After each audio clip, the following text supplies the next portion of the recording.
On tonight's episode of The Hot Seat, we host the Wajir County Women Representative, the Honorable Fatuma Gedi Ali. Karibu sana to the show, Mheshimiwa. Asante. How is it going? Good. How would you say politics is taking you, especially now there's the BBI issues going on? It's taking us very well, and it's also taking me very, very well. Fantastic. So before we get to the deep politics, we need to understand a bit of your story, how you started, where you came from. So a bit of your history. How was your growing up and where did you grow up? Okay, I was born in Wajir. My mother was a politician. She was very actively involved in maendeleo wanawake, and she was the chairlady of maendeleo yake. Then, at that time, she was working with kina Zipora Kitonyi, Rukia Subo. She was in that team. But again, I grew up in administration environment. My dad was retired, my late dad. I just lost my dad recently. He was in administration police as a sergeant. Then he was a driver to the DC. And during his time, DCs were very powerful people. So yeah, that is the kind of background That you came from. Okay. How was school? Where did you go to school? I went to Gedi primary school. Then I went to Machakos. Then I did my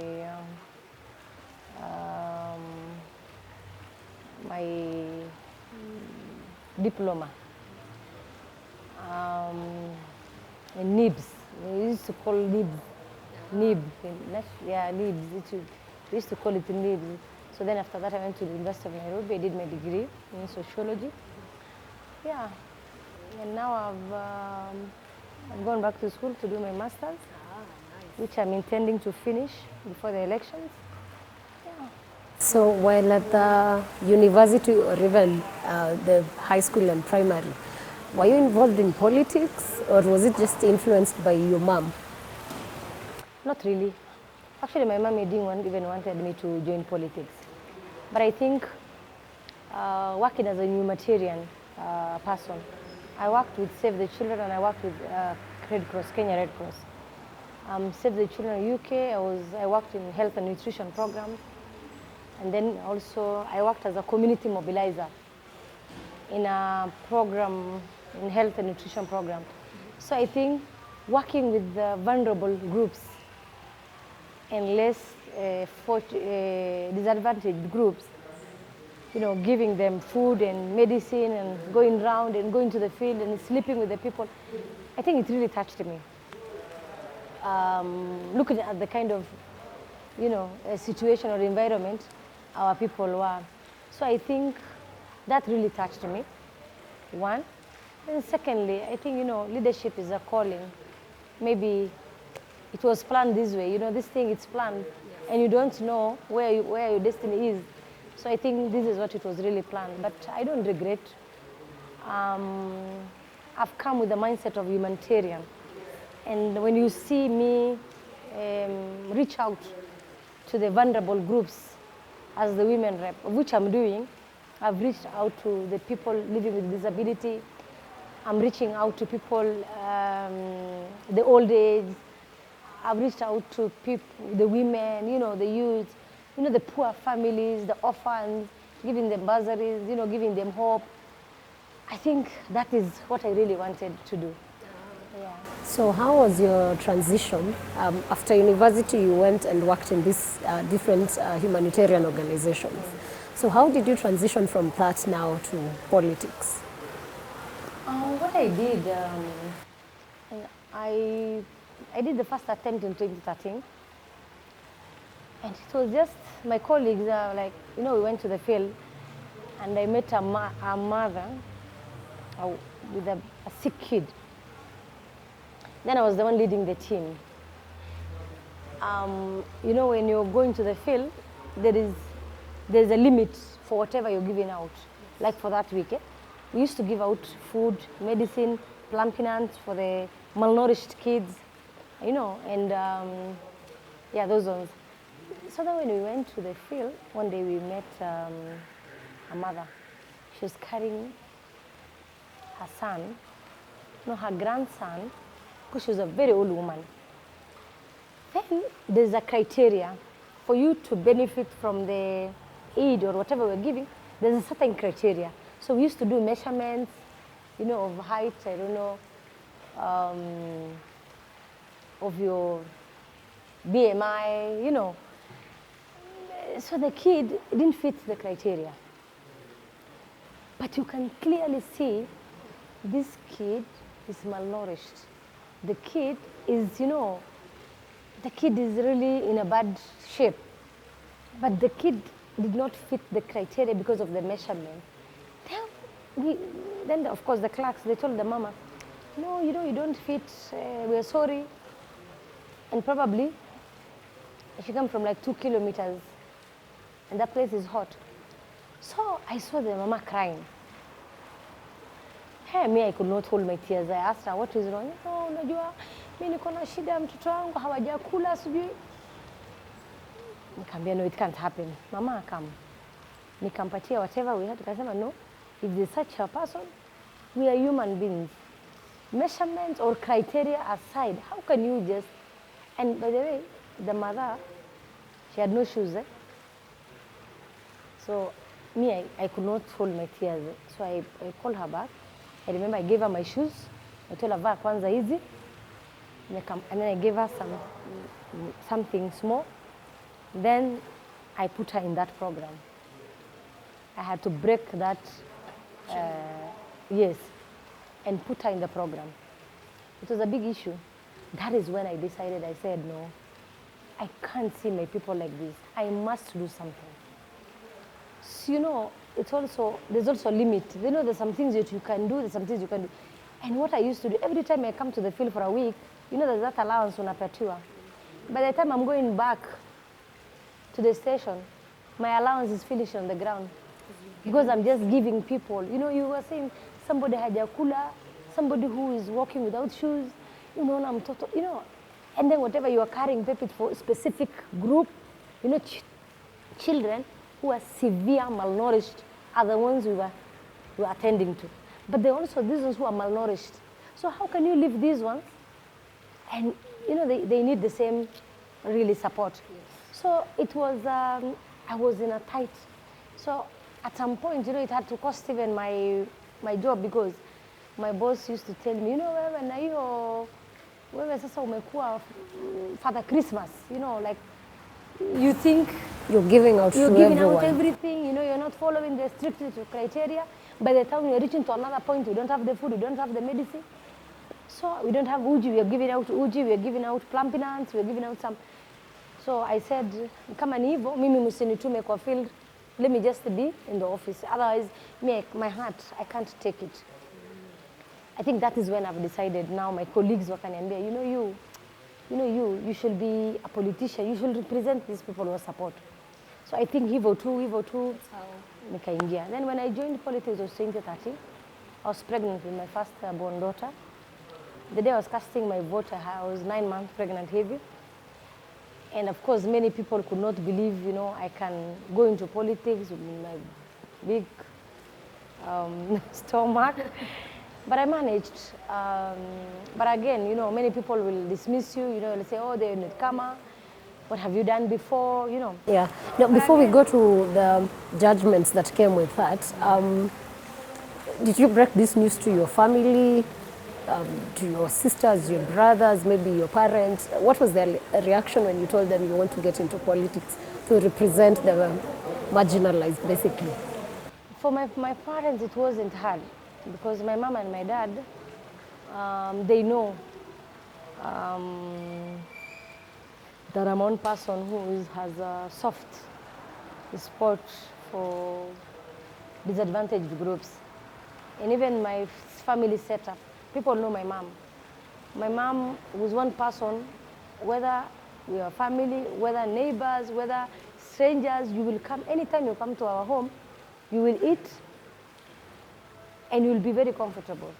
So I'm from that kind of background. So for my mom, it wasn't something big. The only thing she told me was like, don't you think you're young? Why can't you wait? But I said, yeah, I'm young, but you know, it's only now when I'm young I can serve because I have the energy. Yes. Yeah, now I have the energy.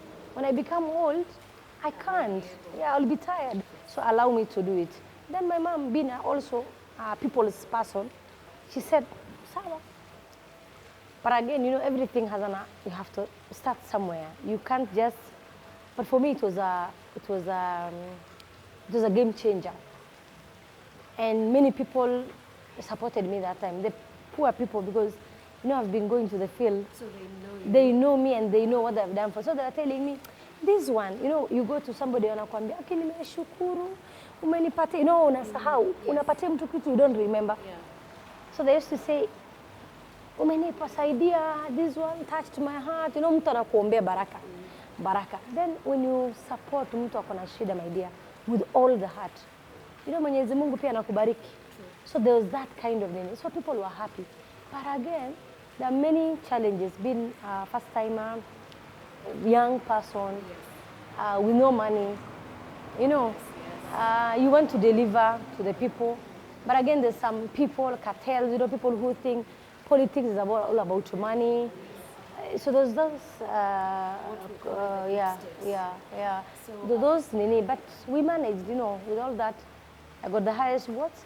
But again, what I did, immediately after the election, like a week after, I gave back to my Oh, wow. That's beautiful. Which was a blessing for me, you know. It was the biggest satisfaction that you can ever have. So you had to win. But again, you got a baby. Ah, fantastic. So coming from the northeastern region where we know there is quite a lot of clan politics, did that affect you? No, it didn't affect me. In 2013 or 2017? Okay, maybe 2013, because now 2017 is when you won. It didn't affect me because, of course, we were many. You know, there are women compete amongst themselves, yes, or each other, you know. Yes. So it didn't affect me. You know, there you're selling your agenda. And they were not so keen on the women. They were keen on the other big seats. You know, for the women, it was free for all. You know, anyone can, at the end of the day, so long as you're a woman. You see, that is how people take us yes, for granted. But again, on 2017, it is when we had negotiated democracy. That now the clan I come from endorsed me. Say this one, we saw her work, she tried, and she could not get it. So this time, yeah, so it was a blessing from the entire community, which is also a big thing in our area. You have the endorsement of the community. That you is win. Like going for nominations in Western or Nyanza. Yes. ODM nomination or DV Baba nomination. says you have it. Like Baba is now saying you in Nyanza, or Uhuru saying in you Central. in Central. Yes. So that's what happened. And it was very easy for me. Ah, fantastic. When you lost... But for you to get that kind of trust, you must have convinced a lot. It, yeah. Ah, fantastic.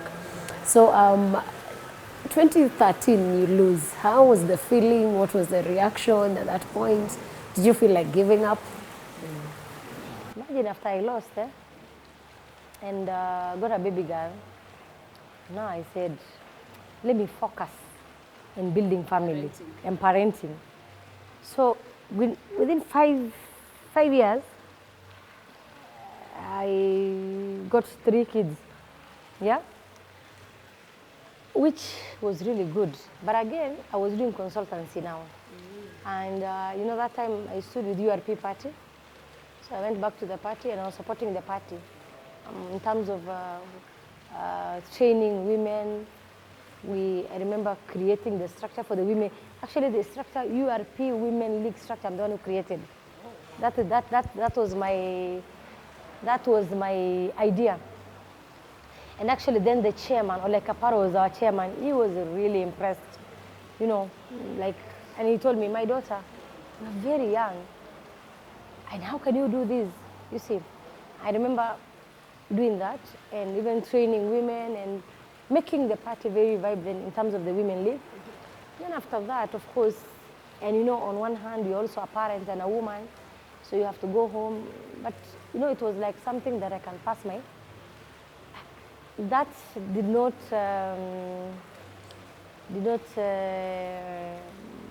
make me lose hope. So I said, now I need to strategize for the bigger battle, which is to, and I was hopeful that this time round, You're I'm getting going it. to get it. And you did. And I did. Ah, It's congratulations. all about planning. You have to plan. It's So politics. yeah, I really did proper planning, parenting. You know, you multitask. You know, as women, we're good at multitasking. Yes. All right. So 2017 comes. Of course, the clan has said this is the person we are sending in, and you win. How was the feeling at that point? Unbelievable. Unbelievable. Actually, for me, the day I shed tears and cried in public was the day the community endorsed me. Actually, when I got the seat, when I was announced the winner, it was just, it wasn't even, it was just okay for me. But the day, you know, it's a great honor for me, being a woman, because there are other women who also were interested. But for them to sit, you know, these are very respectful elders, you know, those influential elders, you know, those elders who can, you know, they sat in a whole week. We did an interview, everything. So the moment they announced my name, for me, I could not hold my tears. I cried in public because, you know, it's an honor. Yes. I said, after nikikosa hiyo kiti, At least this one, the ones I have will- decided. I will have it, and I will go with it to the grave. It was done. It's not everybody who can get that. That's true. So for me, that one helped. Then, of course, the other bit is you have to now look for alliance, now go to the bigger people, Wajir, and ask them for your support. Because you're not going to represent only your clan, you're representing the entire Wajir, which I'm doing now. Yeah. Ah, interesting. And now you get into parliament rather than National Assembly. How was that first time you walked in, took your oath, and now it dawned on you that, seriously, I'm now there, I'm now a women rep for my people. How was that? Well, first, my sister is confidence. In life, if you want to succeed, just be honest.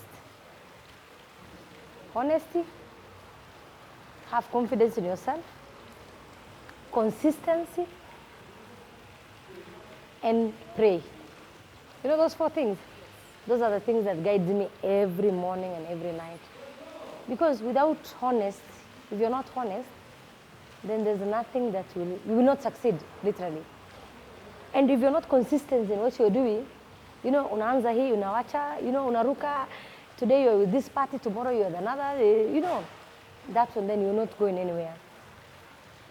Thirdly is the, I said confidence, consistency, prayerful, and the other one is?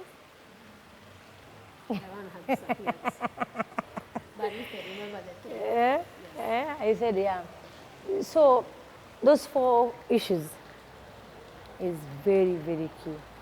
You know, like, you know, consistency is key. Prayerful, you must pray and, you know, ask your creator for protection. Because this game is very bad. And women, we are the target. So you just pray God for protection. And then you become honest. So that's what really helped me. Then the other thing is also listening to your seniors. Like the first thing I did when I came to Parliament, I looked for 2 people who are successful. You know, if you choose a friend, you don't choose for failure to mentor you. You don't choose for a failure, ama mtu ya uongo, ama mtu, you know. So me, what I did, nikatafuta 2 people who did very well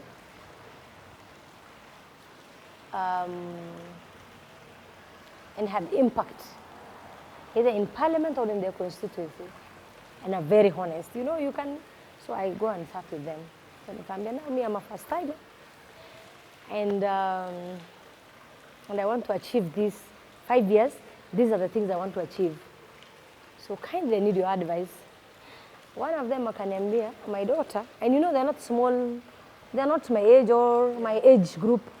Now you look for people who are mature. Actually, one of them is Ako Inje, he's not an MP. He served, I think, 4 times in parliament. So now you ask, what is the secret? You know, what have you done? Yeah. How are you doing? And even the committees, by the way. For me to go into those committees, I have to research. You know, wakanipatia the advice. So today I don't regret. It has really helped me. It has really helped. Many people wananiuliza, wewe ni first time ama ni second timer? Many people by the in parliament think, you don't look like first timer, to be very honest. Watu wengi wanafikiri mimi ni second timer. Me, I'm by the first, this is my first time. But you know, it's the way you carry yourself. Na hii politics, it's not anybody's kingdom. You know, we all have our own, you know, our own strength. At, you know, in any capacity, you know, we have our own skills. We have, kila mtu and politics, what you can bring to the table. It's not, atunakaa tu, unafikiria, unatafutwa. You know, you have to show. So me, I think those people, and they know I don't want to mention their name, my 2 mentors, I always pray for them, you know, that they've really helped me. Interesting. I think that's for everyone who wants to run for the first time in 2022. That is the advice I'm giving you. Yeah, good. So now you get in, and of course your... The 4th one was confidence. Confidence. Oh yes, you have to be confident in these things. And you know you have to be confident. You know why? For me, confidence is key. Utatukanwa, many things will happen to you. You'll be undermined.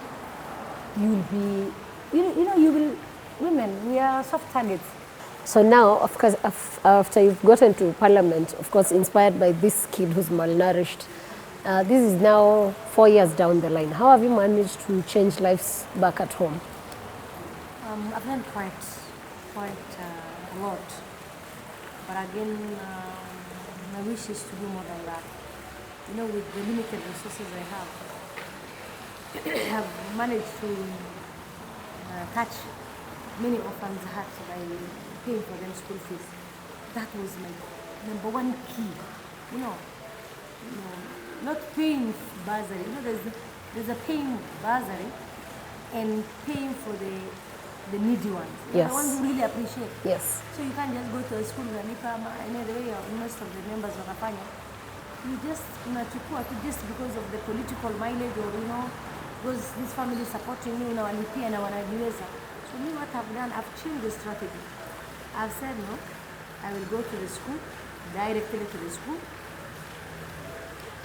using my staff and the elders village to identify children who are total orphans.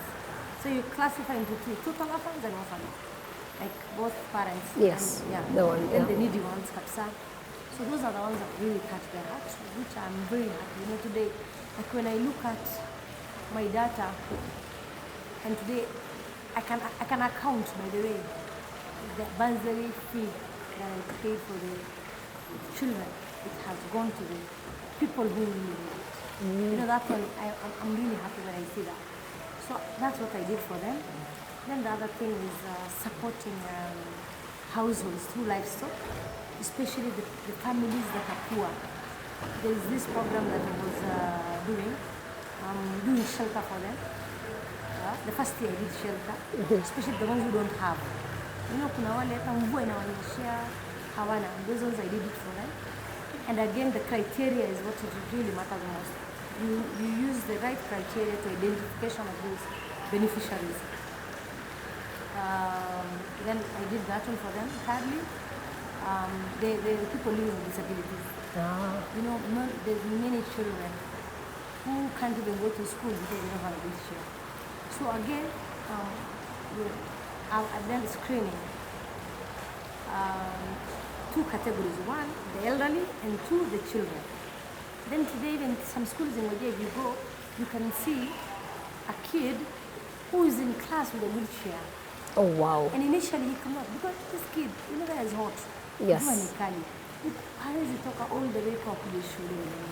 So many of them imagine disability forced them to stay out of school. You see? So that one again, you know, it will touch your heart. Yes. Yeah. So there is that group, then there is the elderly group again. Those, then again in the elderly, I have two groups. The ones who are totally disabled, who needs a wheelchair for their, you know, Movement. their movement, at least to go out, to, you know, to go to the toilet. Then there is this group of disability for income generating.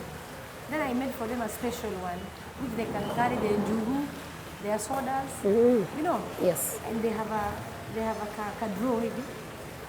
So they, on a generation, they go. There are ones who are selling jugu or mahindi or, you know. Ah, nice. Yeah, so which is also good because I have those three groups.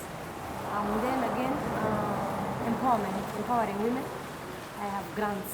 It's not a lot. I've been giving them grants for their businesses.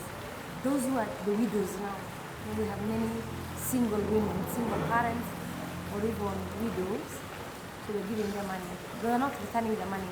It's just to support them with the money so that they can start a business and they can become independent. Ah, great. Yeah. So now, of course, And the youth, of course. yes. I had a program called Vijana Mambo Yote. Vijana Mambo Yote means vijana we can do mambo yote. You know, sio lazima tu ukae you say ngoje. Mambo yote means hata kama rangi, you know. Yes. So what I did, they lack the skills. So I took them to NITA, National Institute Training Authority. Yes. So that they can become independent really and they can have the skill. Wamefanya plumbing, wamefanya electrician, they've done the mechanical engineering, you know, those skills. Even women, you know, wamefanya makeup, salon. So what I've done, after they've graduated, now we give them money. To go run their own business. You understand? Yes. So now these ones, what idea how many their parents or family or household. Yes. So there are very many. And they can become very independent. And they will not be radicalized. You know, as our youth, if they are adult, they've been radicalized. Yes. By our militias. Yes. So I'm trying with little budget to go. Really trying. Of course, and I think from that, at least we understand, because many people don't understand what the role of women rep is, because most of them, again, have not performed, which is an issue. So what would you say has been the impediment that has caused us not to achieve the 2/3 gender rule? There's a lack of political will, I must say this. There's a lack of political will. And of course, there's a fight between the male MPs who don't want to give chance to women and think by achieving the 2/3 gender is bringing women, a lot of women to parliament. You know, it's not like that. It's gender. And being gender, you know, it can be, today it's us, yes. tomorrow it might be them. Yes. And right now, with the kind of empowerment we are having, women are being empowered by them. Women are really empowered now. Next election, you will find Kenyans electing women because people have seen what a woman can do in constituents or even in county, or even as a governor. Look at Ngilu, look at Waiguru, Governor Waiguru, look at Governor Ngilu today. Look at those two governors and compare them with the other 47 governors, the other 45 male governors, and tell me whether they have not performed. Look at the constituency MPs that we have. Yeah? Look at just Kitui. You will see many. Look at just compare, even you guys, you can do statistics and you can do a research. Compare the constituency female MPs and the male vis-a-vis the constituency male MPs, and you will see, by the way, women are doing good because we are very honest. And you know, women, if they do something, you know, they perfectionists. You know, they want to do to the detail. They're so detailed. Yes. You know, so, and I'm sure Kenyans have seen having women leadership. So it might happen to them. 2022, We might come be to a more than the men. and we are more than the men. Yes. And they're the ones who require Gender representation. Gender representation. That's So, true.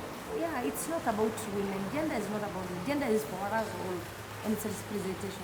And you'll never know Kenyans, they're going to elect who. They might decide to elect women and say hawa wanaume ni bure kabisa. Kazi yao ni kupigana kwa matanga.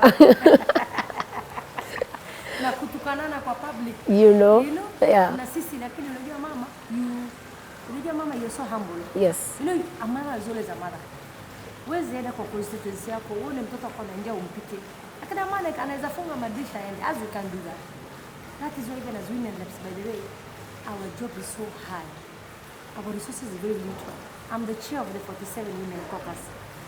And I can tell you for a fact, the 47 women reps, the kind of work they're doing is what is felt on the ground. Really? Yes. Every county go, those tanks, they give out tanks. Those tanks, it will help a mama who was carrying a 20 liter kwa mgongo, na mgongo yake ilikuwa inamuuma, it will help her. Remember. Wanapeana umbrellas. Remember, a mama who was anauza nyanya zake kwa jua, now she will get a shade. Isn't that touching people's heart? You will see bursaries, like the one I was explaining. Then these groups, CDF doesn't have those components. It doesn't have the social component. It deals with security and education. And even the education, you will see places where they're getting 131 million per constituency. A woman rep is getting 36, like me, I'm a good example. Me, I have 6 constituencies. I'm getting 36 million per count. Per count. Meaning each constituency. Each constituency is 6.5 million. You're supposed to pay bursary. You're supposed to pay women empowerment. There is a world county-wide project you're supposed to do. You're supposed to empower youth. With 6.5, how? Where I'm getting 6.5, the MP has 130 million. And you can see people, bado wanakaa chini ya miti, watoto wanasoma chini ya miti. So that's what I'm telling you, the little fund the women reps have, it's felt on the ground. Kenyans can see, it is literally, they are very sincere distributing resources. Because a mother is always a mother. Understand? Yes. And that, by the way, can lead to women representation in parliament. Because right now, many people are saying, if this one can help us when she's a county MP, what about if we make our constituency MP? I've seen many, by the way, many women MPs, when we tour their counties. Yes. When we were doing Embrace and we were doing BBI, I saw women reps. People love women reps kabisa. They say, hizo vitu kidogo. Now wanasema, sasa tukifanya MP, hata tunga kabisa. With all the money. So let's hope and see how 2022 turns out. Pray and I can tell you for fact, from the women that I've seen, being their chair, I can tell you, like 20 of them, we are 47, 25 of them will come back as constituency MPs. Well, let's wait and watch for that.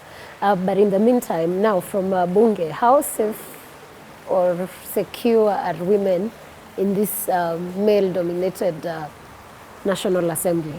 Sorry? How safe are women? I mean, we had a case where an MP once slapped you because of issues with claiming that you didn't, being in that committee of budget, you didn't allocate enough funding for them. How is it being a woman? Is it even safe in the first place? Okay, first I can't say it's unsafe, it's safe.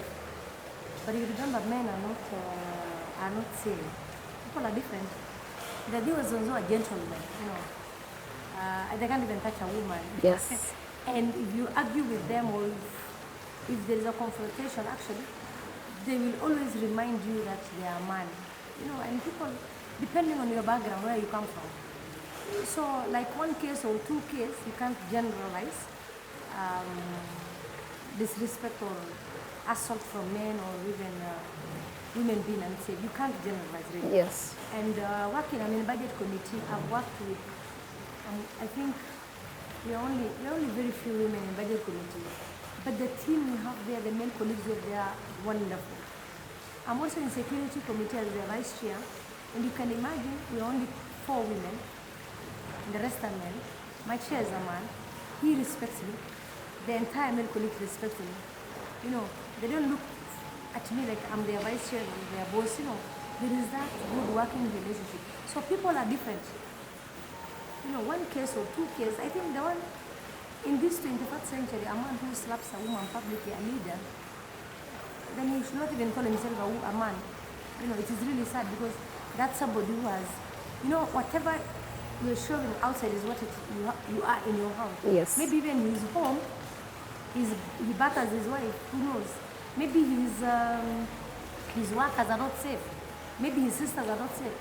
You know, whatever you bring outside is what Is on the inside. it's what is inside you. Yes. So me, I can't say a case 1 or case 2, we can't really generalize. We have a very good colleagues, very good men in parliament who respect women. Ah, fantastic.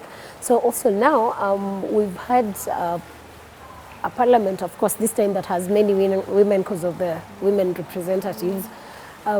In terms of the bills that the women, you as the women reps have pushed, would you say you've performed as much as when we remember the likes of Njoki Ndung'u in parliament and really pushing for things that were impactful for the Kenyan women? A lot, really. Like the cancer bill, we have health bill. There is a lot of women who brought good bills and even motions. You know, they really performed. You can even look at the, what do you call, at the parliament website. Look at the numbers of bills that, or amendments that women have brought, or even motions. I can say they really performed. They have. They did. All right. Biggest misconceptions we have about you leaders and MPs as Kenyans? What are the biggest misconceptions that Kenyans have about our leaders, especially in the National Assembly? Leaders generally, Yes. that we are very selfish? Is it true? No, we are not. That, of course, you know, we are open to criticism. And Kenyans, usually they're harsh at members of parliament, especially when the issues of pay cut or No more, it's pay rise. or pay rise or you know, they really judge us harshly, but that's not the then there is also this mentality that being a member of parliament, you are everything. You are the doctor, you are the nurse, you are the teacher, you are the husband, you're everything. Like, there is also that mentality. And if you don't respond to those, and remember, that's not your duty. Your duty is representation, oversight. Yes. Yeah. You represent and you oversight. Yes. So we represent, then we oversight. But Kenyans out there, there's this small, unnecessary. So if a member of parliament doesn't respond to that, then that one is being marked, which is really sad. So I think Kenyans really judge us harshly, and they're not fair to the members of parliament. But they're good people. They're human beings. Yes, but being judged harshly, it mostly comes when there's a pay rise, there's an allowance, there's, I don't know, money for what. Do you think as MPs, you're making a lot of money in all these additions vis-a-vis the state of our economy, and considering you're part of the budget committee? No, maybe we are not. We are not. Which money are we making? The other MPs are very broke. Many of them are paying mortgage. So if you're paying mortgage, you're paying car loan, what do you have? And people expect, imagine they are not. They're not? They are not. All right. So as part of the member of the budget committee, where are we at this point, and what are our expectations for the next 2021-2022 budget? Of course, we are from unstable, of course, economy right now because of the COVID. Yes. And I'm sure many Kenyans sympathize with the situation. It's not because it's not a failure, but it's a problem that we should all of us look at and hopefully we must have some measures, and of course we must have some tough measures really, so that we can boost our economy. And it's coming up soon, so we'll see. What are your expectations as a member? As an expectation as a member is maybe in terms of how we collect our revenue. I think we should relook at that. And also this duplication of resources in terms of projects, ghost projects. There is also the wage bill in terms of course we have, which I really applaud, the Public Service Commission, the tenure or the term retirement term limit. That one will help now give opportunity to young people. So they've said 60. So if you're 60, you now give opportunity to. I'm sure even the police and the administration police is also doing the same. Soon we're going to have 10,000 people who have been interdicted or even retired. So that means we're giving another chance To the younger generation. Unemployed generation. That's true. Then I think the taxes, I think we should look at our tax so that the way back and the same tujitegemee. So Jenge inchi. do we add or reduce? I can't. That's, In your that's no, in your opinion. In my own opinion, I think we should be considered because Upwards, downwards? again, we don't want to step on the small scale businesses or the SMEs or even Yes. the people. But again, we must be realistic. We must have had conversation going forward that we can't continue like this. And speaking of the relooking that you would consider, okay, we are now in a season of BBI. Of course, there's budget allocated for that. Kenyans look at it like the leaders are not considered it enough because, of course, the issues you've raised and more. But we are giving a lot of money for BBI. Is this the right time? Is it okay for Kenyans? Are you just, is it a thing that leaders are like telling Kenyans, you deal with it? We are giving a lot of work to BBI. Money. Which money? We have not seen money. In The budget 7. committee. There's nothing. That's a lie. So BBI is running I without a have budget. not seen that budget. Well, it's not before us now. I can only comment when it is before us. I have not seen. And we are yet to do even a supplementary Budget. budget. And of course the DPS, we need to also to look at the DPS. I have not seen it. But I don't think so. And if, I can only comment when I have seen such. I have not seen it. We can't also rely on rumor or maybe, but Not in terms of the budget now. This is the of referendum money. yes. No, I have not seen it. All right. I think we are very far from there. We still have counties to pass the bill Yes. when it comes to the National Assembly, Senate, President Assembly. Then I think after that is when IEBC You can- will now come with the budget. I think we are not yet there. Bado tuko mbali. okay. And now talking about BBI, from my understanding, BBI wants to send women representatives from the National Assembly to the Senate. Is that a good or a bad thing in your opinion? BBI is not sending the women reps. It's not sending the women reps Proposing. anywhere. It's proposing. No, it's not. What it's doing is BBI is giving Senate 47 women senators. Yes. That is a big win. Yes. It's a big gain. Look, right now, we have women. Wait, let me just ask. Those are the women now that the National Assembly was getting. No, we have those ones. Let me. Okay. There's this propaganda people are using that all women reps are being removed from Parliament. Yes, to the Senate. Yeah, to the Senate, and that we're losing our gains. No, we are the ones gaining, by the way, in BBI. How? Currently, we have 47 women reps. Yes. In Yes. National Assembly. Yes. And nominated 12. Yes. That also consist of PWD and youth, or So Senate, we have 47 elected senators, and we have 18 women. The top up Yes. is 18 women. You see, those 18 women are not even voting; they're just flower girls. But what is BBI doing for us is giving us an opportunity, Kenyans, to elect 47 women senator and 47 men, who will, all of them have equal Same. voting rights. Yes. That is, for me, it is a game. Come to the National Assembly. National Assembly, again, we have a big game. Political parties will not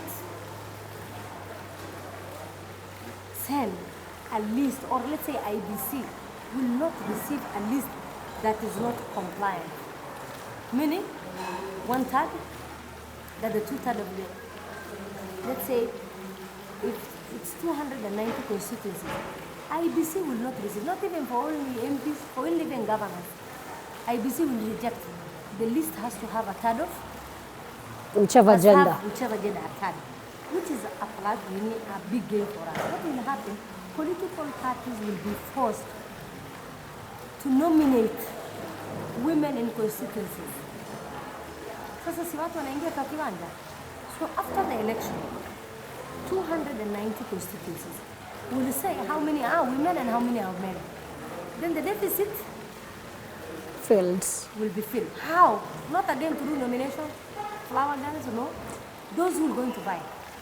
Because parties, what they want is people who will bring value to the party. Yes. You understand? Yes. So for us, again, it's a great milestone. It is a great milestone. So those people who are saying that hakuna, imagine, Senate uko nayo kwa mfuko. The National Assembly uko sawa. You understand? And wakienda, wale wa Senate wanaenda, they will move the NGAF, the money that oversight, money for counties. They will, no, it's a regulation. We got it through regulation. Even there, they will still have that money through regulation. All So right. for me, it's a great milestone. Then look at the governor. Governor, deputy governor. Male, female. Yeah, sahi hatuna hiyo. Unaona? So we are looking at what we want is we want to prepare women for political positions. The only way to prepare is to give them the opportunity to go to the field. But ukisema unaenda kuchukua girlfriend, mtu anaweka kwa list, and then wewe umepigania party, you know, Yeah. umesupport, umepigwa, umefanywa nini, na mtu anakuja mwingine tu ametoka I don't know wapi, he doesn't even know what party ideology inasema, he doesn't know hata Kenya vile inakaa, even that constituency or even county that anasema ana represent, she doesn't even know. You see, you're unfair to the person you are giving the nomination, and you're also unfair to the people that she represents, because she can't even represent that person. Yeah, that's true. So for us, I think the best thing for us women is the BBI. So now, as we come to a conclusion, you're the youngest female MP there is. Yeah. How would you describe your experience, your season 1 in Parliament? Of course, I came with a lot of energy, and I came with a mindset of from the humanitarian background. But for me, joining politics at my age, I think it's a blessing for me because I've learned. Every day I'm learning new things.